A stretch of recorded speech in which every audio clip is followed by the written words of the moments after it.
आज हमारे श्रोताओं के लिए हम लाए हैं सआदत हसन मंटो की बहुत ही यादगार और असरदार कहानी, जी। जिसका नाम है मेरा नाम राधा है। हम्म। ये कहानी फिल्मी दुनिया की चकाचौंध के पीछे जो इंसानी रिश्ते हैं, जो पाखंड हैं हाँ, और पहचान की जो तलाश है, उसकी एक बहुत गहरी पड़ताल है। बिल्कुल। और मंटो की तो खासियत ही यही है ना, कि वो समाज के उन कोनों में झांकते हैं जहां जहां अक्सर लोग अपनी नजरें फेर लेते हैं। सही बात है। तो इस कहानी में हमारे पास तीन मुख्य किरदार हैं। एक तो कहानी सुनाने वाला, जो शायद खुद मंटू का ही एक अक्स है। हाँ, हो सकता है। दूसरा राजकिशोर, एक एक पवित्र और खूबसूरत हीरो। हाँ, और तीसरी नीलम, नीलम। जो वैम्प का रोल करने आई एक नई एक्ट्रेस, जिसका असली नाम राधा है। राधा है। तो चलिए फिर इस कहानी की दुनिया में चलते हैं और देखते हैं कि मंटो हमें कहाँ ले जाते हैं। जी। तो कहानी का जो नरेटर है वो हमें उस दौर के एक फिल्म स्टूडियो का माहौल बताता है। मैं कहानी का शुरुआती हिस्सा पढ़ता हूँ। हाँ, जरूर। ये उस जमाने का जिक्र है जब इस जंग का नामो निशान भी नहीं था।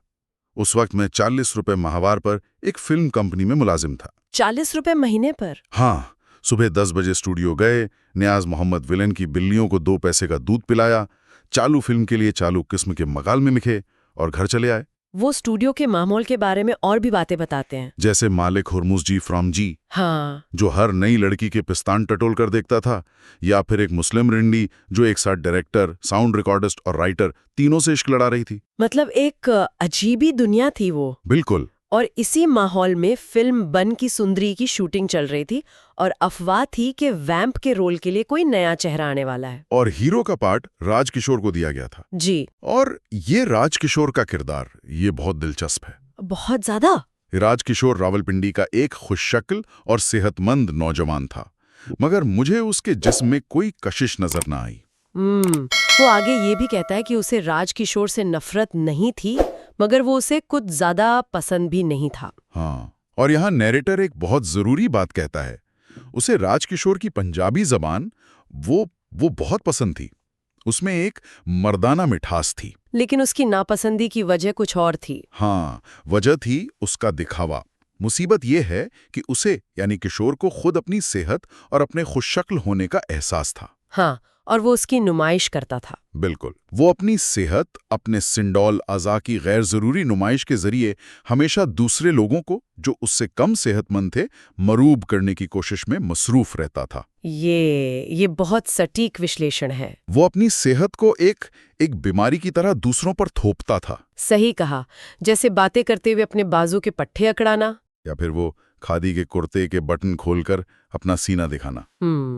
नरेटर को तो ये भी शक था कि उसकी देशभक्ति भी एक दिखावा है और उसे अपने वतन से ज्यादा तो अपनी जात से प्यार है। और मजे की बात यह है कि स्टूडियो में हर कोई उसका फैन था। हाँ, सब प्रशंसक थे। वो सामाजिक था, कांग्रेस के जलसों में जाता था, साहित्यिक बैठकों में पहुंच जाता था। और सबसे बड़ी बात, उसका पवित्र चरित्र। हाँ, वो श्यामलाल पनवाड़ी तो उसे लंगोट का पक्का कहता था। और ये भी मशहूर था कि वो अपनी सौतेली माँ के रोज पैर छूता है और बाप के सामने हाथ जोड़कर खड़ा होता है। पूरी एक इमेज बना रखी थी उसने। बिल्कुल।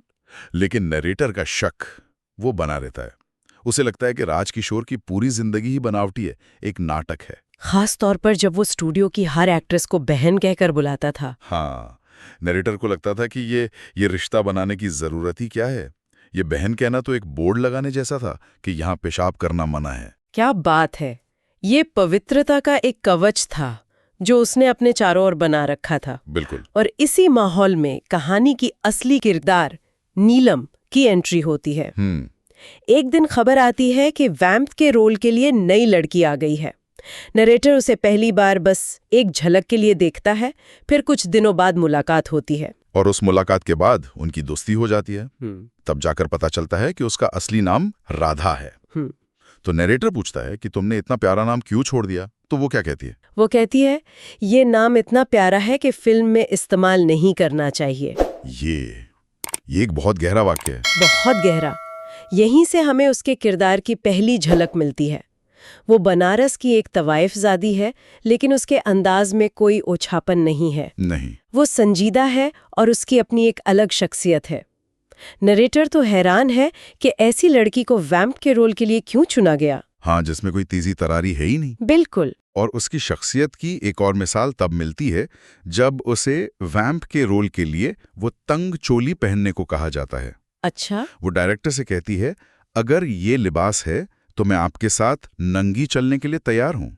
वाह, मतलब उसकी बेबाकी और उसके अंदर का जो स्वाभिमान है वो साफ दिखता है। हाँ, अब कहानी में वो मोड़ आता है जहां इन दो किरदारों राजकिशोर और नीलम का आमना सामना होता है। बारिश का मौसम था। एक दिन नरेटर नीलम और राजकिशोर को एक चबूतरे पर बातें करते हुए देखता है। और राजकिशोर अपनी डायरी से कुछ पढ़ के सुना रहा था। जी। और नरेटर की नजर पड़ती है नीलम की आंखों पर। और उसे उन आंखों में अपने सवाल का जवाब मिल जाता है। नीलम मोहब्बत में गिरफ्तार हो चुकी थी। लेकिन उसी शाम नीलम उसे अपने घर बुलाती है और कहती है, आपने जो कुछ सोचा है गलत है। इसके बाद दोनों के बीच एक बहुत ही उलझी हुई बातचीत होती है। नीलम कहती है कि ये मोहब्बत नहीं हो सकती, हाँ। क्योंकि वो पहले ही एक खतरनाक मोहब्बत से गुजर चुकी है। वो कहती है, मेरे दिल में अब क्या खाक किसी की मोहब्बत पैदा होगी। लेकिन वो बेचैन है। हाँ, और वो अपनी उलझन को बयान करते हुए एक बहुत ही यादगार बात कहती है। क्या? समझ में नहीं आता मुझे क्या हो गया है, बस सिर्फ ये जी चाहता है कि एक हंगामा हो, बिल्लियों की लड़ाई की तरह शोर मचे, धूल उड़े और मैं पसीना पसीना हो जाऊं। वाह, ये वाकई ये उसकी अंदर की घुटन और बेचैनी को दिखाता है। वो एक तूफान चाहती है। हाँ, एक ऐसा तूफान जो सब कुछ तहस नहस कर दे। बिल्कुल, वो एक ऐसी औरत है जिसके जज्बात बहुत गहरे और तेज हैं, लेकिन वो उन्हें समझ नहीं पा रही। ये मोहब्बत नहीं है, नहीं, बल्कि राजकिशोर के उस दिखावे वाले वजूद के प्रति एक अजीब सी कशिश और नफरत का मिलाजुला भाव है। और ये टकराव जल्दी सबके सामने आता है। हाँ, वो म्यूजिक रूम में रिहर्सल चल रही होती है।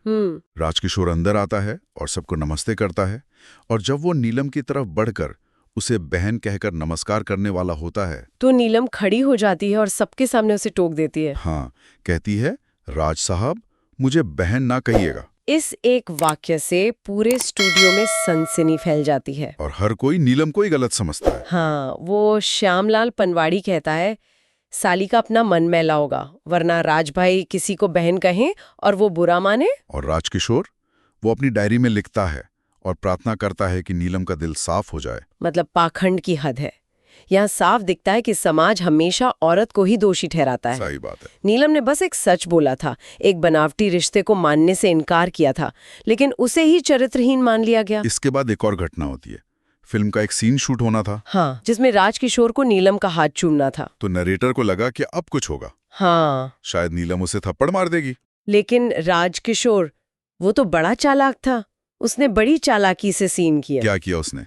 राजकिशोर ने बड़े रोमानी अंदाज में नीलम का हाथ पकड़ा, मगर कैमरे की तरफ पीठ करके अपना हाथ चूमकर अलग कर दिया। अच्छा, उसने नीलम का हाथ चूमने का नाटक किया और अपना ही हाथ चूम लिया। जी।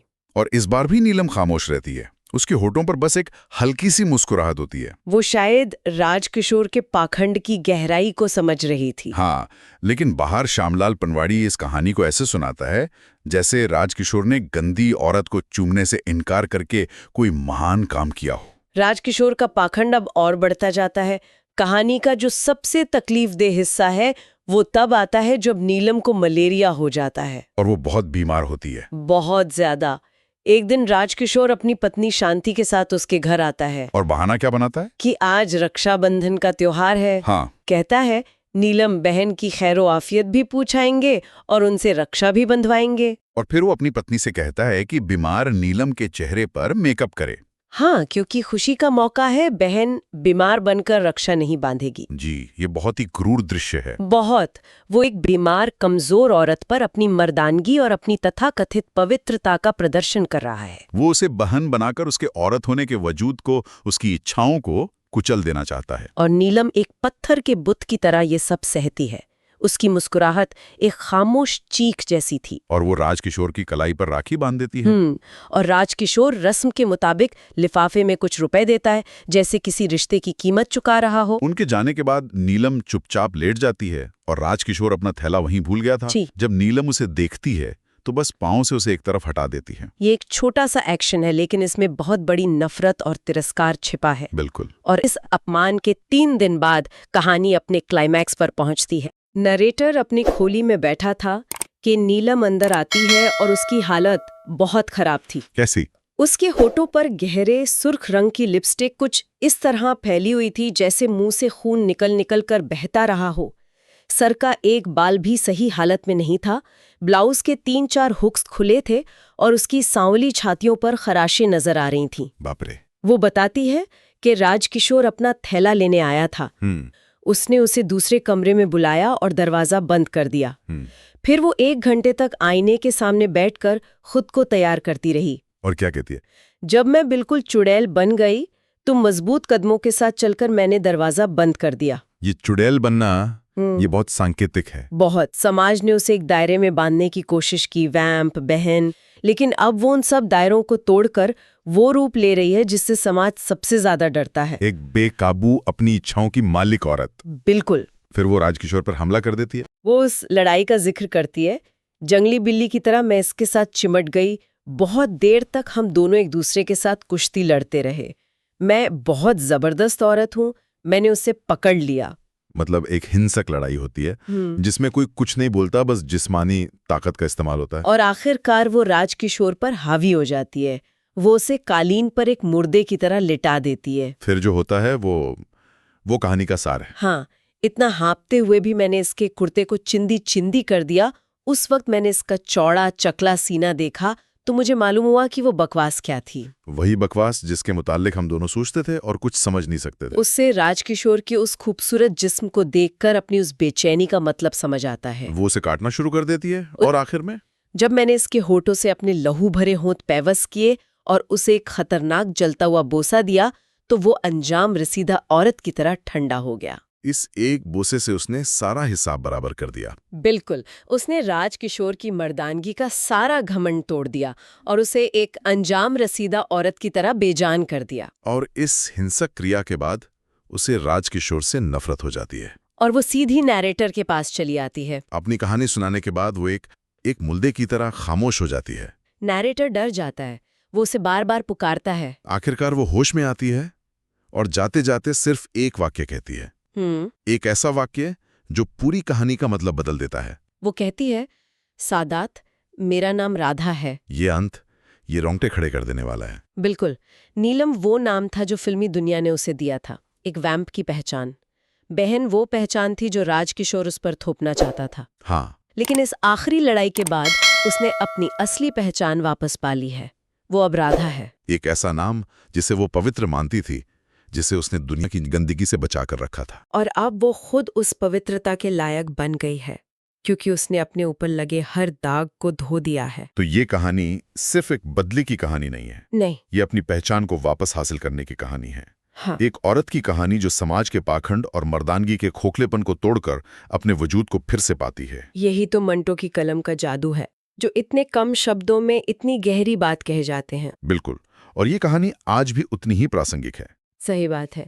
ये हमें सोचने पर मजबूर करती है कि हम लोगों को किन दायरों में बांधते हैं, और जब कोई उन दायरों को तोड़ता है तो क्या होता है। कहानी सुनने के लिए आप सभी श्रोताओं का बहुत बहुत धन्यवाद। अगर आपको हमारी ये कहानी पसंद आई तो इसे लाइक और शेयर जरूर करें। हमारे चैनल आज की कहानी को सब्सक्राइब करना ना भूलें और घंटी का बटन यानी बेल आइकन भी दबा दें, ताकि जब भी कोई नई कहानी आए तो आपको सबसे पहले पता चले। जल्दी मिलेंगे एक और नई कहानी के साथ।